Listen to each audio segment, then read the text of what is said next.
Good morning and welcome to today's top story. We have an exciting one for you today. We are so excited to be welcoming the CEO of Algoma Steel, Kalyan Ghosh. And Kalyan, I think when the community heard that the bankruptcy was lifted and that the plant was bought, there was this monstrous sigh of relief in the community that could be heard, I'm sure. This must have been a work in progress. Yes. First of all, morning, Lou.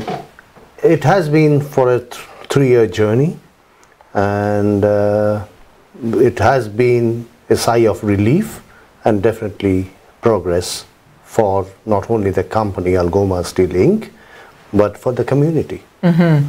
Tell us about the ownership now, because I think there's a little bit of confusion in the community, because at one point it was Algoma Steel, then it was SR, and then it was Algoma, and now it's Algoma Steel again. So who most recently bought the steel plant in the Sioux? So we are presently owned by a group of investors. These investors really believe in Algoma, they believe in our plan, and they are committed to the company. On the governance, we have a professional board governing the company, and the board comes from diverse sectors, from steel, from manufacturing, from finance, and they will govern the company in terms of day-to-day. I imagine it would be an asset to have such a well-rounded group of people at the head. Yes, because that will help us to make strategic decisions going forward, which will be ensure that Algoma is sustainable in the years to come. Now, when one company as big as the one that is our steel plant here in Sault Ste. Marie, it's our main industry. We are, you know, a steel plant city. When you come into a bankruptcy situation, what happens logistically? Because I think some people don't understand that when you're in bankruptcy, how does the plant still keep running? So the CCAA process is a very good process to ensure that the company operates, jobs are retained, and the way the process works is under court protection. So we ran the company under court protection for 3 years, ensuring in these 3 years we are able to sell the company to the right owner, and also ensure as many stakeholders are taken care of as we emerge as a new company. With regards to the future now, because this is such an awesome positive sign that, you know, someone bought us and we're good to go and we're out of the bankruptcy. As we go forward, how do the volatile steel markets affect planning for the next year and then into 5 years, into 10 years? So there are 3 things. Number one, we have reduced our debt or interest costs by over 80%. So to that extent, in a bad market, we should be better.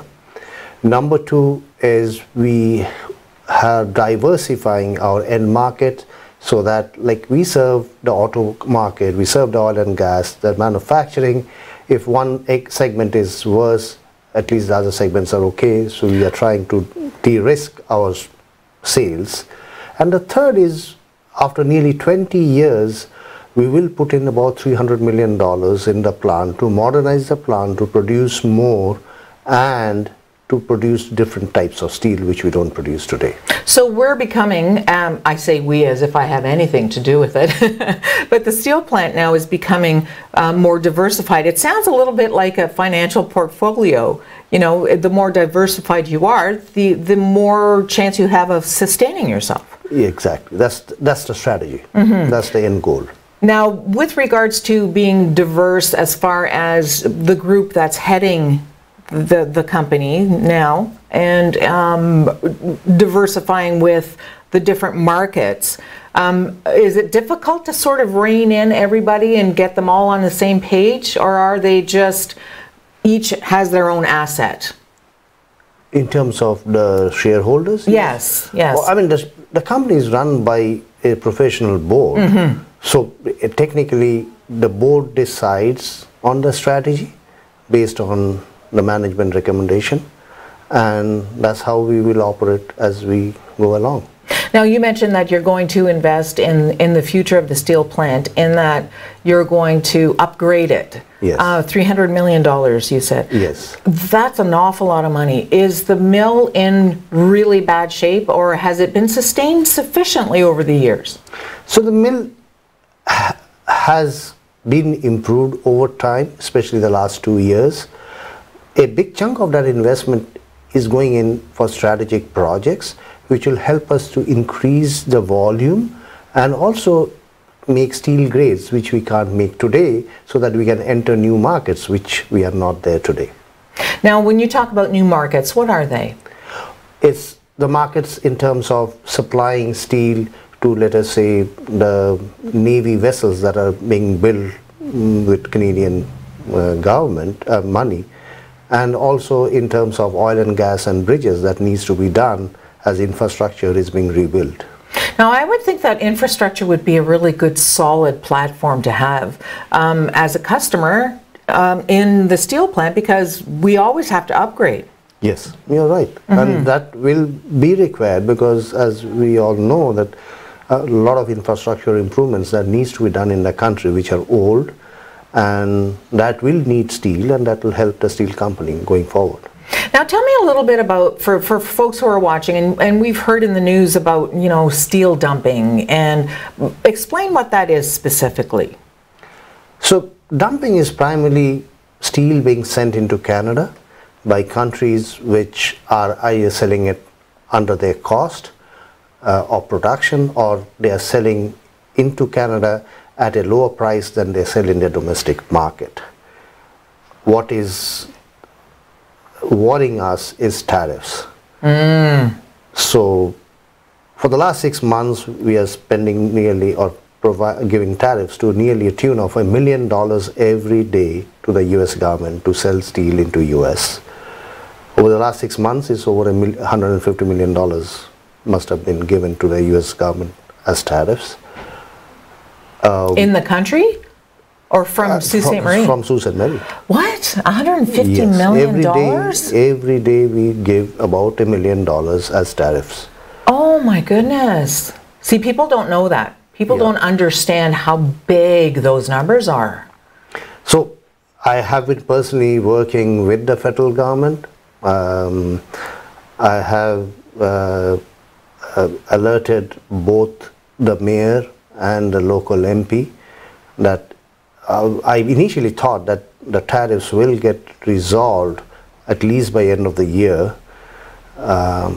My point is that the tariffs needs to be resolved quickly, because it might affect the company going forward, especially if steel prices come down. How do you feel with regards to the confusion around the tariffs? Because the new NAFTA deal was negotiated, and I think a lot of Canadians understood that the aluminum and steel tariffs were included in that contract, but they're completely separate. Yes, because tariff was not sorted out when the deal was done. I think the government tried to do it, but US wanted to keep it separate. But it is now time. The tariffs needs to be sorted out in some form. Either it totally goes out, or it goes as quotas as US has put in different countries. In some form, it needs to be resolved quickly. Now, you mentioned that you've gone to, you know, to the mayor and to the city council and to other local, regional politicians. Do you feel like you're being heard by the political world as an industry? So, I've been in Canada for the last 8 years, and I've always found the government, all levels of government, very helpful, cooperative, receptive. I think I have always got that cooperation and help for Algoma, but I think this is something which is a big thing, not only for Algoma, but for the steel and aluminum industry in Canada, and it needs more attention, so that it is resolved in the next weeks and not months. Now, do you have a feeling, do you have a prediction, do you hear any rumors as to when there might be a solution? That's $1 million question. I don't have the rumors, but that has no meaning. No, wouldn't that be awesome though? Yes. If we could just know, because it has to be done, right? Exactly. Yes, definitely. And I think the politicians are working in towards that direction, and because that is a big thing going forward in the coming months. And it seems that trade has taken over a lot of the news discussion these days, even beyond steel. You know, trade, the new NAFTA, and our U.S. partners seem to have taken a very strong stand. Do you feel that that's hurt the negotiations? In terms, I think the issue that comes up is the U.S. government has put a stand on trade. We believe in free trade. We think free trade is important for the NAFTA countries, and it helps both sides of the border. Steel as a commodity is equally traded between the two countries, that whatever we sell in US sells in Canada in total volume, all types of steel. And it should remain, because the whole supply chain has been made in such a way that steel is freely traded.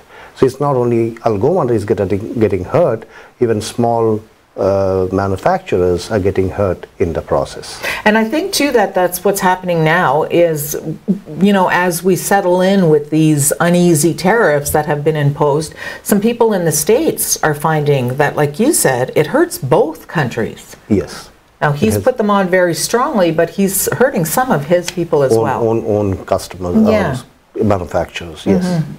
Well, best of luck. Thank you so much. Thank you. I really appreciate you taking time. I know how awfully busy you are. It was good to meet you. I appreciate it. Thank you. Thank you very much.